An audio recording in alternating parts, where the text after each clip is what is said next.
မိတ်ဆွေတို့သိပါသလားလောကကြီးမှာငှက်တွေအများကြီးရှိတယ်ဒါပေမဲ့နောက်ပြန်တန်းနိုင်တဲ့ငှက်ရှိတယ်အဲ့ဒါကပစိုးစုပ်ငှက်ပဲဖြစ်ပါတယ်မိတ်ဆွေတို့သိပါသလားပရွှတ်စိတ်တွေမှာအဆုတ်မပါဝင်သလိုသူတို့ရဲ့တက်တန်းတစ်ခုလုံးမှာဘရောမှအိတ်ဆက်ခြင်းမရှိဘဲအမြဲအလုတ်လုံနေကြပါတယ်မိတ်ဆွေတို့သိပါသလားငှက်ပြောပင်ဟာအမှန်တကယ်တော့တစ်ပင်အမျိုးအစားမဟုတ်ပဲကမ္ဘာအကြီးမားဆုံးမြက်ပင်မျိုးနွယ်သားဖြစ်ပါတယ်မိတ်ဆွေတို့သိပါသလားအာဂါသထဲမှာစွဲငင်အားမရှိတဲ့အတွက်ငိုကြွေးတဲ့အခါမျက်ရည်တွေဟာအောက်ကိုစီးမကျပဲမျက်လုံးမှာပဲအိုင်နေတတ်ပါတယ်မိတ်ဆွေတို့သိပါသလား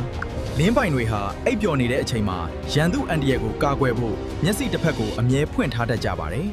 မိတ်ဆွေတို့သိပါသလားပစွန်ထုတ်တွေရဲ့သွေးဟာမူလကအယောင်မရှိပါဘူးဒါပေမဲ့လေထုတွေကအောက်ဆီဂျင်နဲ့ထိတွေ့လိုက်တဲ့အခါအပြာရောင်ပြောင်းသွားပါတယ်